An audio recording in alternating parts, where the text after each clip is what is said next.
ప్రస్తుతం మనతో పాటు బీజేపీ ఎమ్మెల్యే పైడి రాకేష్ రెడ్డి గారు ఉన్నారు. ఒకసారి మాట్లాడించే ప్రయత్నం చేద్దాం కొండా సురేఖ ఇష్యూ మీద. సార్ నమస్తే. సార్ రకరకాలుగా మాట్లాడుకుంటున్నారు. చివరికి బీజేపీ పార్టీని ఆశ్రయించే ఆస్కారం ఉంది కొండా సురేఖ అని కూడా వినిపిస్తుంది. ఎంతవరకు నిజం? ఫస్ట్ బీజేపీని ఆశ్రయించిన తర్వాత ఆమె కాంగ్రెస్లోనే కాబోయే ముఖ్యమంత్రిని క్యాండిడేట్. కొండ సురేఖ అంటే ఒక దమ్మున్న లీడరు, బీసీ మహిళ. ఈరోజు వరంగల్లో కాంగ్రెస్కు పానం పోసిన కొండమురళి కుటుంబం అది. చెప్పింది కదా, కొండమురళి అన్న పులి బిడ్డ పులి. సుస్మితమ్మ చెప్పింది కదా, దొంగలు కలిసి పంచక తింటున్నారు కదరా మీరు హైదరాబాద్ని. మొత్తం కాంగ్రెస్ పార్టీని నాశనం చేసిండ్రు. మేము మిమ్మల్ని పీసీసీ ప్రెసిడెంట్ చేసినాం, ముఖ్యమంత్రి చేసినాం, మా కుటుంబాన్ని అవమానిస్తామని ఆమె చెప్తున్నది. ఈరోజు తెలంగాణలో సామాజికం అంతా, బీసీ సామాజిక వర్గం అంతా ఆలోచించాలా. ఒక బీసీ మహిళ అయిన, ఒక నిజాయితీపరులైన కొండ సురేఖ అక్కని ఈ రకంగా మీరు ఇబ్బంది పెడతారా, ఈ రకంగా అవమానిస్తారా? దీనికి తెలంగాణలో బీసీలందరూ మిమ్మల్ని ప్రతీకారం తీసుకుంటారు. అప్పుడేమో ఎల్మదొరలు అవమానించారు, ఇప్పుడు రెడ్డి రాజులు అవమానిస్తున్నారు. ఈ రెడ్డి రాజుల పని, ఎల్మదొరల పని పట్టేదే బీజేపీ పార్టీ. కాబట్టి బీజేపీ పార్టీలో అందరికీ వెల్కమ్ ఉంటుంది. సార్ ఇప్పటిదాకా కూడా కాంగ్రెస్ అధిష్టానం కానీ రాష్ట్ర కాంగ్రెస్ నాయకులు కానీ కొండా సురేఖకు మద్దతు తెలపలేదు, మాట్లాడలేదు. చివరాఖరికి ఆమె వెళ్ళి ఏఐసీసీ చీఫ్ మల్లికార్జున ఖర్గే కూడా మల్లికార్జున ఖర్గే కూడా రాష్ట్ర కాంగ్రెస్ నాయకులనే కలవండి, అక్కడనే చర్చించుకోండి అని చెప్పేసి కూడా చెప్పడం జరిగింది. ఎవరు పట్టించుకోవట్లేదు తనని. ఎట్లా చూడొచ్చు? రేవంత్ రెడ్డికి, కాంగ్రెస్ ప్రభుత్వానికి బీసీలంటే మంట, బీసీలంటే ఒళ్ళంత కంపరం. అందుకోసమే ఈరోజు ముఖ్యమంత్రి ఏమంటున్నాడు, 2034 వరకు నేనే ముఖ్యమంత్రి. మరి ఏ ఒక్క బీసీ బిడ్డ గురించి మాట్లాడారు? ఏంటి మీ బీసీ వాటాలు ఎక్కడ? రెడ్డిలే 10 ఏళ్ళు వెళ్తే మీరందరూ ఏం చెప్తున్నారు? ఇంతకుముందు 10 ఏళ్ళు ఎల్మదొరేలేండు. కాబట్టి బీసీలు అంత ఒకటి కావాలా. బీసీలకు ప్రాధాన్యత ఇచ్చే పార్టీ తెలంగాణలో భారతీయ జనతా పార్టీ ఒకటే. మీరందరూ రండి భారతీయ జనతా పార్టీకి. వాడి పని వీడి పని అందరి పని పెడదాం. ఏదైతే కొండా సురేఖకి షోకాజ్ నోటులు ఇష్యూ చేసినారో తను ఎక్స్ప్లెనేషన్ లెటర్ కూడా ఇచ్చింది. అది పూర్తిగా నా కూతురు వ్యక్తిగతం, దాంట్లో నాకు సంబంధం లేదని కూడా ఇచ్చింది. అండ్ మరో లెటర్ కూడా ఇస్తూ దీని వెనకాల ఎవరో ఉండి నడిపిస్తున్నారు, ఎమ్మెల్యేలను కావాలనే మాట్లాడిస్తున్నారు అని చెప్పేసి కూడా చెప్పడం జరిగింది. ఎంతవరకు నిజమంట? అంటే ఉన్నది ఉన్నట్లు దోసుకుంటుంటే ఎక్కడి నుంచో వేరే పార్టీలకు వెళ్ళొచ్చి ఒక గుడాచార్యని అనుమానిస్తున్నారు. మేము అనుమానిస్తాం, సోనియా గాంధీ అనుమానిస్తున్నది రేవంత్ రెడ్డిని. ఈరోజు డౌట్ వచ్చింది వాళ్ళకు.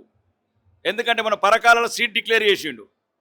సీట్ డిక్లేర్ చేస్తే ఇంకా సోనియా గాంధీ ఏముంటుంది, రాహుల్ గాంధీ గారిది ఏముంటుంది, ప్రియాంక గాంధీ గారి ఏముంటుంది. కాబట్టి వాళ్ళు గూఢాచారి, మా పార్టీ అతను కాదు. ప్రత్యేకంగా ఈ మధ్యన సుమారు ఒక 50,000 కోట్ల అవినీతి చేసిండు. కాబట్టి ఆయన కుటుంబం వీళ్ళందరూ కలిసి కాంగ్రెస్ రేవంత్ రెడ్డి అనేది పెడుతున్నారు. ఇంతకుముందు ఎప్పుడో మహారాష్ట్రలో 79లో జరిగినట్లు అని వాళ్ళకి ఉన్న ఇన్ఫర్మేషన్. కాబట్టి ఇమీడియట్లీ త్వరలోనే కొత్త ముఖ్యమంత్రి ఉత్తమ్ కుమార్ రెడ్డిని పెడుతున్నారని వాళ్ళు చెప్తున్నారు మా కాంగ్రెస్ ఎమ్మెల్యేలు. వాళ్ళ కూతురు మాట్లాడుకుంటూ అచ్చ కాంగ్రెస్ పచ్చ కాంగ్రెస్ ఉంది ఇప్పుడు ప్రజెంట్, సో వాళ్ళ భరతం పడతాము, వాళ్ళ అంతు చూస్తామని కూడా మాట్లాడుతున్నారు. నిజంగానే అచ్చ కాంగ్రెస్ పచ్చ కాంగ్రెస్ ఉందంటారా? ఆమె కొండమురళి బిడ్డ అండి, పులి బిడ్డ. పులి మాట్లాడింది చిరుత పులి అంటే నిజమే అది. ఎందుకంటే అచ్చపాంగ్రెస్ ఉన్నాడంత కాంగ్రెస్ పదవులనే. ఇంకా చిన్నారెడ్డి ఏడుస్తున్నాడు. చిన్నారెడ్డి ఎప్పుడు వచ్చిండు పార్టీలకు?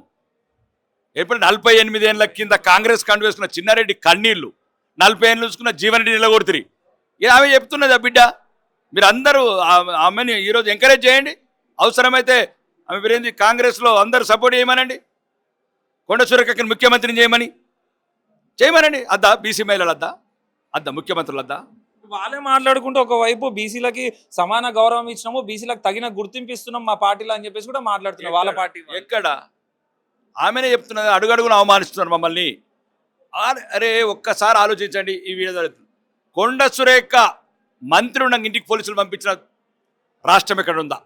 తన సొంత ప్రభుత్వంలా తన మంత్రి ఇంటికి పోలీసులను పంపిన ప్రభుత్వం ఇక్కడ. కాంగ్రెస్ వాళ్ళకి చెప్తున్నా మీకు, నిజమైన కాంగ్రెస్ వాళ్ళకు, మళ్ళీ పచ్చ కాంగ్రెస్ వాళ్ళకి కాదు, అచ్చ కాంగ్రెస్ వాళ్ళకు. సుస్మితమ్మ చెప్పినట్లు ఇంతకుముందు కొండ సురేఖ ఇంటికి పోలీసులను పంపినరు.